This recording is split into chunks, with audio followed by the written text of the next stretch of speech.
Hi, I'm Zen and this is Lolly, and we love to travel.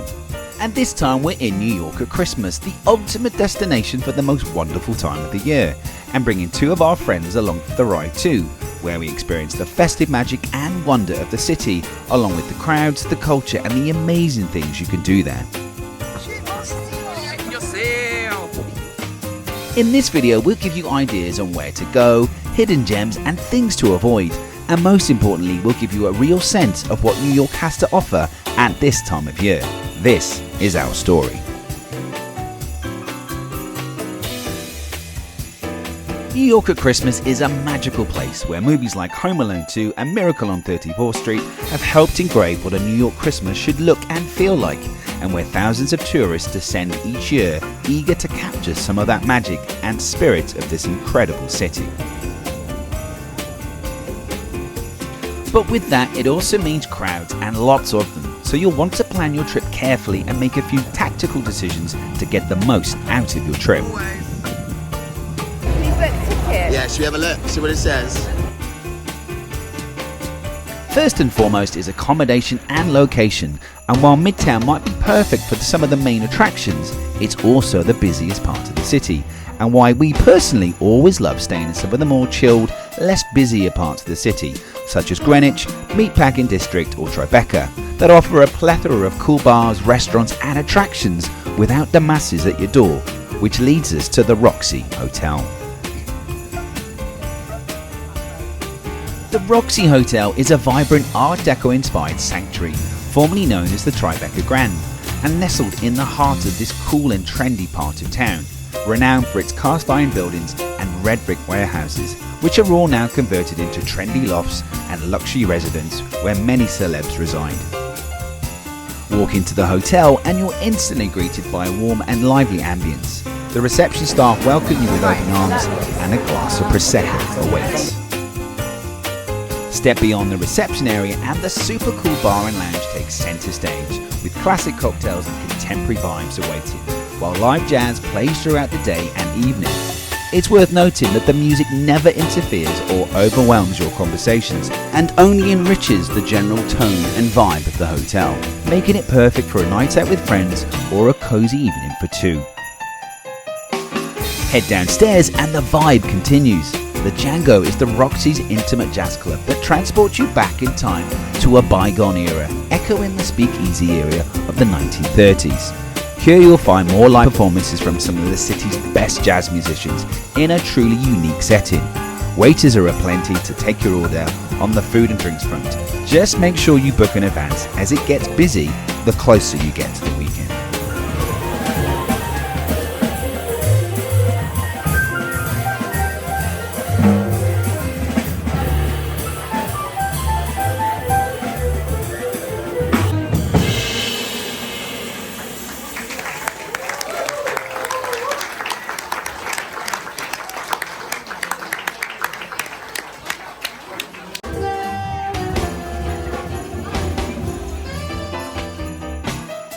There's even a super cool Art Deco inspired cinema that shows indie films, cult classics, and with many well-known directors regularly holding special screenings and Q&A around some of their most iconic movies.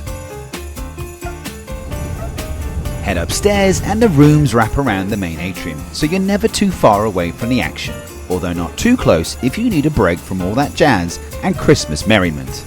There's even a white noise device attached to each room, so the music is left at the door for that all-important good night's sleep. The rooms are elegantly designed, comfortable and a decent size for New York standards, and carry all the amenities you'll need during your stay.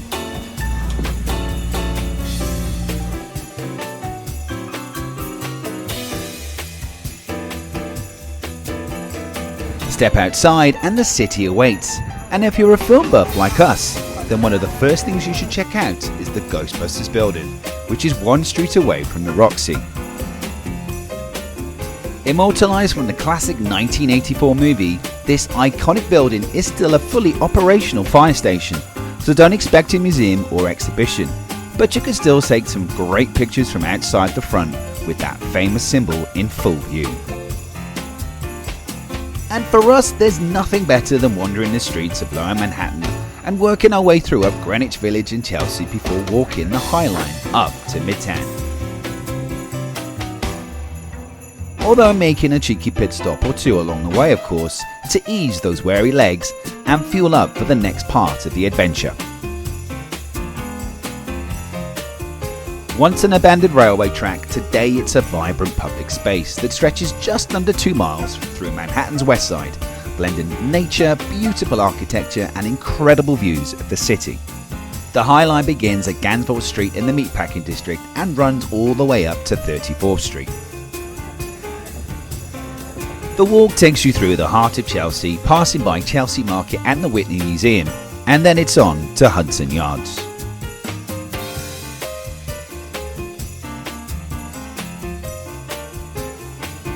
Once an industrial rail yard, this brand new and pioneering development is now home to luxury apartments, office towers, high-end shopping and a bustling cultural scene.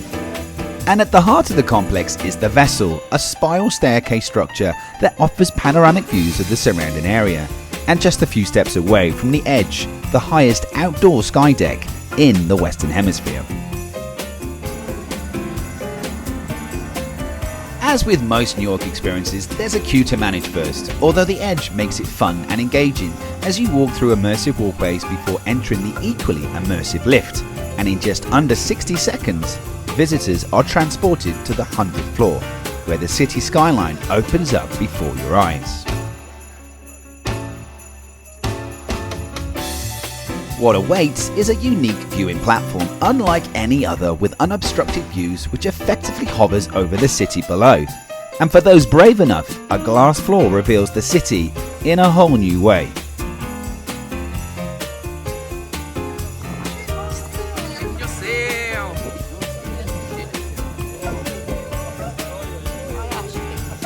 And if you're feeling really brave, then you can even abseil down a certain section. Although we opted against that option and took a more civilized approach with a cheeky wine in one of the several bars and restaurants available just outside the observatory. The Edge really is worth a visit and offers a different perspective of the city, with some truly jaw-dropping views downtown while also looking across to Midtown. And when it comes to Midtown, there really is only one viewing deck that has to be on your list when visiting New York. Part of the Rockefeller complex, with the ice rink and famous Christmas tree drawing the crowds down below, top of the rock is the quintessential observatory, centrally located and offering unparalleled views of the Empire State Building and Central Park. Set across 3 floors, the rock is a truly breathtaking sight, with the second floor offering unobstructed views without the glass. There's even a new ride called The Beam, inspired by this famous New York picture of buildings constructing the iconic building. Although be warned, it's more gimmicky than anything else, but it is fun nonetheless if you're prepared for a long wait. And regardless of the beam, be prepared of a wait getting down the rock too, as the lifts are at a premium, getting people up and down this famous landmark. And speaking of landmarks, you can of course also go up the original observatory, the Empire State Building. But in our opinion, you want this incredible building in your eye line and not the other way around, particularly when its own viewing deck is a little cramped and has a more restricted view, and why the top of the rock should be at the top of your list. In the next episode, I was blown away by that. We switch gears and turn our attention to the nightlife and places to eat and drink around the city. Have a Sunday lunch, if I ever did see one. And we take a closer look at the hottest and sexiest Christmas show in town. This is our story.